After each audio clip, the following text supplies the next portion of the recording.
ایرانی تاریخ کا سب سے بڑا غدار پکڑا گیا ہے۔ شہید آیت اللہ خامنائی کو شہید کروانے میں مدد دینے والا غدار پکڑا گیا، اور انسانی تاریخ کا اور ایرانی تاریخ کا اتنا بڑا غدار ہے کہ آپ حیران ہو جائیں گے۔ اور ایرانی عوام اس بندے کو ڈھونڈ رہی ہے۔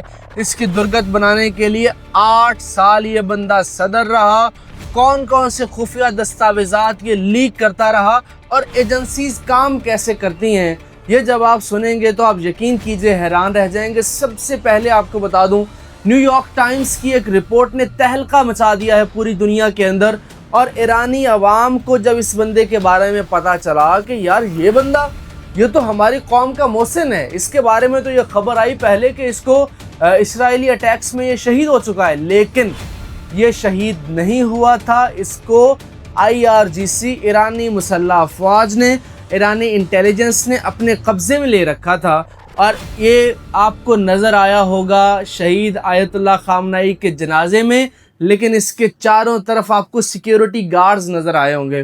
انہوں نے اس کو اپنے حصار میں لیے رکھا تھا کہ کہیں یہ بندہ وہاں سے فرار نہ ہو جائے۔ اس کا نام احمدی نژاد ہے۔ 2005 سے 2013 تک یہ صدر رہا، اور یہ بڑا مضبوط صدر رہا، اس کو بڑی سپورٹ رہی۔ اس کے پاس وہ خفیہ راز تھے، وہ قومی راز تھے جو دشمنوں تک کبھی نہیں پہنچنے چاہیے تھے، لیکن اس نے یہ پہنچائے۔ دیکھیے گوروں کی ایک اچھی عادت کیا ہے، گورے جب ریٹائر ہوتے ہیں تو گورے وہ تمام راز اگل دیتے ہیں، یا گورے جب نشے میں دھت ہوتے ہیں تو وہ راز بھی اگل دیتے ہیں۔ اس طرح بڑے بڑے راز، اب احمدی نژاد ایک قوم کا ہیرو ہے، اس کے بارے میں یہ کہ اس نے ڈیتھ ٹو اسرائیل کے نعرے لگائے ہوئے ہیں، لیکن اسرائیل کے ساتھ رابطے میں تھا۔ اس نے اسرائیل مرد آباد کے نعرے لگائے ہوئے ہیں، لیکن اندر کھاتے اسرائیل کے ساتھ تھا۔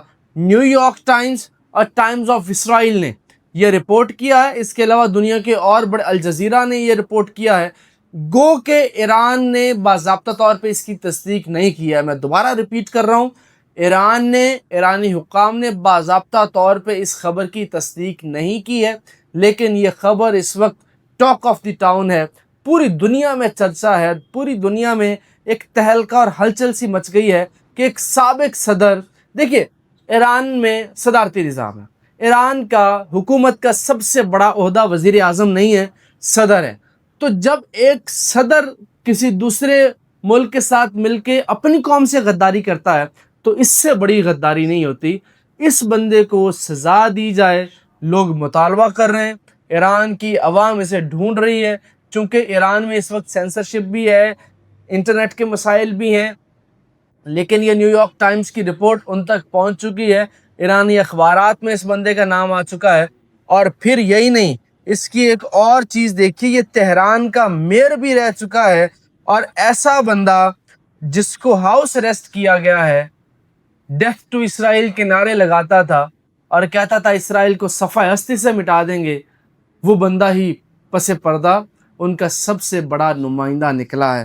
اچھا، اس بندے نے 2004 سے پہلے ہنگری کے اندر ایک سینئر آفیشل کی طرف سے، یہ موساد کے چیف کی بات بتا رہا ہوں، 2004 سے پہلے ہنگری کے اندر ایک سینئر آفیشل کی طرف سے یونیورسٹی کے اندر ایک ریئیکٹر سے کہا کہ جی آپ ایک کانفرنس منعقد کریں، کانفرنس میں ان کو بلائیں، احمدی نژاد کو بلائیں، اور ان کے ساتھ کانٹیکٹ کیا جاتا ہے۔ موساد کے چیف ڈیوڈ برنیا وہ یہ کہتے ہیں، اور باقاعدہ یہ بات CIA کو بتائی جاتی ہے کہ ہمارا کانٹیکٹ اسٹیبلشڈ ہو گیا ہے۔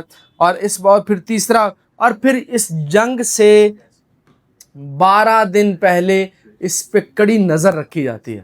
دیکھیے ایرانی انٹیلیجنس بھی بڑی سٹرونگ ہے، وہ بھی مکمل نظر رکھتے ہیں کون بندہ کس وقت کس کے ساتھ رابطے میں۔ 12 دن پہلے جب اس پہ نظر رکھی گئی تو یہ اچانک غائب ہو گیا، تو انہوں نے کہا یار یہ کہاں چلا گیا؟ تو پھر انہوں نے جب اس سے پوچھا، اس نے کہا جی میں ایک پروفیسر سے ملنے گیا تھا۔ انہوں نے کہا جی ہمیں وہ پروفیسر ملا دیں جس سے آپ ملنے گئے تھے۔ تو یوں یہ پکڑا گیا، اور اب اس وقت یہ کسٹڈی میں ہے۔ اس کا مستقبل کیا ہوگا؟ ایران کو جتنی بھی مار پڑی ہے نا اس جنگ میں، ان کے غداروں نے پڑوائی ہے۔ سب سے بڑی مار جہاں آیت اللہ خامنائی شہید ہوئے، غدار ان کا اپنا کمانڈر نکلا۔ ابھی صدر ہے، سابق صدر 8 سال صدر رہ چکا ہے، غداری کے الزام. ان کے کئی سیاستدان، کئی بڑے بڑے لیڈر غداری میں اسرائیل کے ساتھ ملے ہوتے تھے اور ویسے نعرے لگاتے تھے ڈیتھ ٹو اسرائیل. سو یہ اس وقت کی سب سے بڑی خبر ہے. ایرانی حکام نے باضابطہ طور پہ ابھی تک تصدیق نہیں کی ہے. جو ہی اس معاملے میں کوئی پیش رفت آئے گی انشاءاللہ وہ بھی آپ تک پہنچائیں گے. اپنا بہت سا خیال رکھیے. مجھے اجازت دیجیے. ویڈیو کو لائک نہیں کیا ہے، چینل کو سبسکرائب فالو نہیں کیا ہے تو لازمی کر لیجیے. اللہ نگہبان.